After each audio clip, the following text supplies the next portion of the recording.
मेरा पति घर पर नौकर ले आया जो बहुत ही ज़्यादा हसीन था और मेरा दिल उस पर आ गया।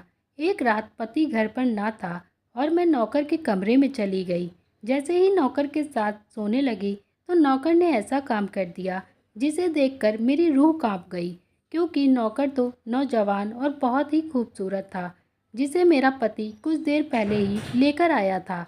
जैसे ही मेरे पति ने डोरबेल बजाई, मैंने दरवाज़ा खोला तो अपने पति के साथ खड़ा उस नौजवान को देखा। मैं अपनी आंखें ही झुकाना भूल गई थी। वह शहजादा लग रहा था। वो बहुत खूबसूरत से भरपूर था।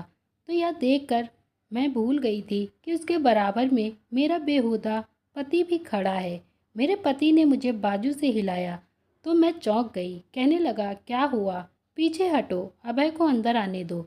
नौजवान 23 साल का था। मैं पीछे हट गई। मेरा पति उसे अंदर ले आया। मैं हैरान थी कि मेरा पति इसे क्यों अपने साथ लेकर आया था। मुझे बिना दुपट्टे के देखकर बड़ी तेज नज़रों से मेरा पति मुझे देख रहा था। मैं घर पर अकेली रहती थी और मेरे घर पर पति के अलावा कोई नहीं था, इसीलिए मैं दुपट्टा नहीं ओढ़ती थी। लेकिन जब उसकी नज़रों ने ऐसे देखा और उसके साथ एक नौजवान लड़का भी था, तो मैंने फ़ौरन से कुर्सी पर रखा दुपट्टा खुद पर ओढ़ लिया। इस नौजवान ने एक नज़र भी उठाकर मेरी तरफ नहीं देखा था। जब से ये आया था नज़र झुकाए ही खड़ा था। मैंने अपने पति से पूछा कि यह कौन है। वह कहने लगा, ये बेसहारा नौजवान है, इसे यहाँ घर में नौकरी के लिए रख लिया है। यह घर के छोटे मोटे काम तुम्हारे साथ करवा दिया करेगा। हालांकि यह बात सुनकर मुझे बुरा लगना चाहिए था कि एक नौजवान को मेरे पति घर ले आया था, वह भी घर के काम काज करने के लिए। मुझे बुरा नहीं लग रहा था। अंदर ही अंदर न जाने क्यों मैं अपने पति के साथ मैं बहुत ज़्यादा खुश थी। मैंने कहा, यह तो आपने बहुत अच्छा किया, क्योंकि मुझे घर के काम करने में बहुत मुश्किल आ रही थी और फिर बाज़ार से सामान लाना होता है तो मैं थक जाती हूँ। वे कहने लगे, हाँ इसीलिए तो रखा है ताकि तुम्हें बाहर ना जाना पड़े, तो तुम बाहर के सारे काम इससे ही करवा सकती हो और घर के छोटे मोटे काम भी यह कर दिया करेगा। हमारा घर बहुत बड़ा तो नहीं था कि नौकरों के लिए कोई क्वार्टर रखता, इसीलिए मेरे पति ने घर के स्टोर रूम में इस लड़के के लिए खाली कर दिया था। मेरे पति ने वहीं पर एक चारपाई रख दी और पंखा भी लगवा दिया।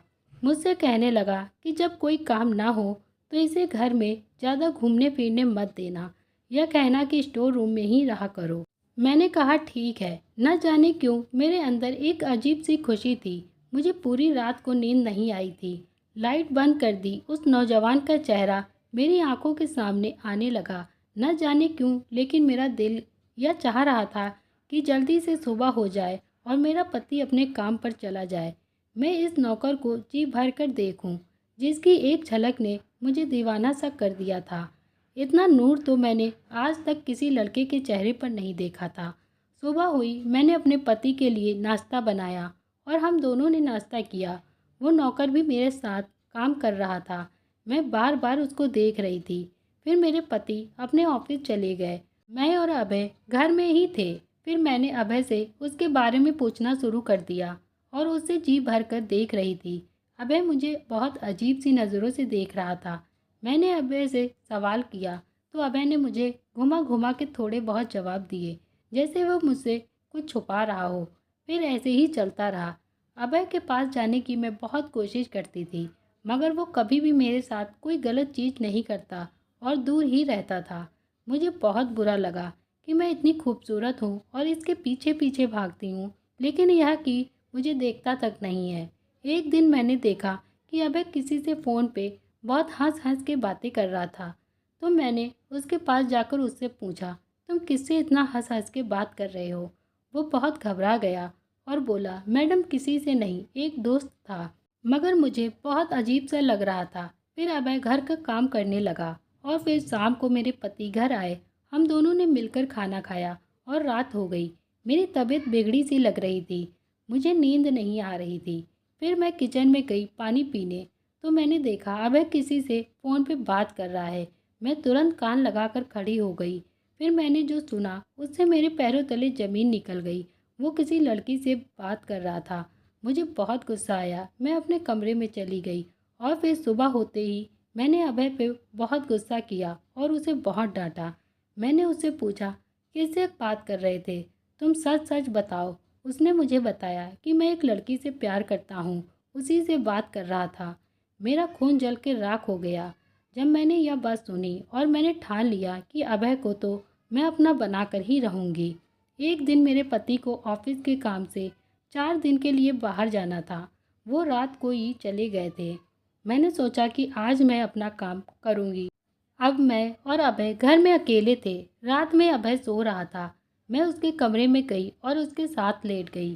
फिर मैंने उसके फ़ोन से उस लड़की का नंबर निकाल लिया जिससे वो बात करता था। उसका नाम अंजलि था। फिर मैं उसके साथ कुछ फ़ोटो क्लिक की, मगर वो नींद में था तो उसे कुछ नहीं पता था उसके साथ क्या हो रहा है। मैं उसके करीब जाने की कोशिश कर रही थी कि तभी वह जग गया और मुझे धक्का दे दिया। मैं नीचे गिर गई। उसने कहा, मैडम आप यह क्या कर रही हैं? आपको शर्म नहीं आती? जाओ यहाँ से आप। मैं उसके कमरे से वापस आ गई और अपने कमरे में लेट गई। मुझे पूरी रात नींद नहीं आई। फिर सुबह अभय मेरे घर से जाने के लिए अपना सारा सामान पैक करने लगा। यह देख मुझे बहुत गुस्सा आया और मैंने उसे रोकने के लिए कहा। वो नहीं माना। तो मैंने वो फ़ोटो जो अभय के साथ क्लिक की थी उसकी गर्लफ्रेंड के पास भेज दी। और यह सारी फ़ोटोज़ को देखकर अंजलि ने अभय को फ़ोन किया और उससे अपने सारे रिश्ते तोड़ लिया। और अभय बहुत रोया। यह रुकने के लिए वो मजबूर हो गया था क्योंकि उसके साथ अब कोई नहीं था। और मैं बहुत खुश थी कि अभय यहाँ रुक रहा है और मैं उसके साथ रोज़ अपनी मन मर्जी करती थी। एक दिन अभय बोला, मैडम आज आप बहुत खूबसूरत लग रही हो। और मेरे पति घर में नहीं थे। रात का टाइम था। अभय बहुत रोमांटिक लग रहा था।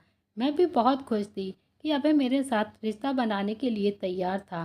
तभी अभय मेरे लिए कोल्ड ड्रिंक लेकर आया और मैंने उसे पिया। और फिर अभय मुझे बेड पे उठाकर ले गया और लेटा दिया।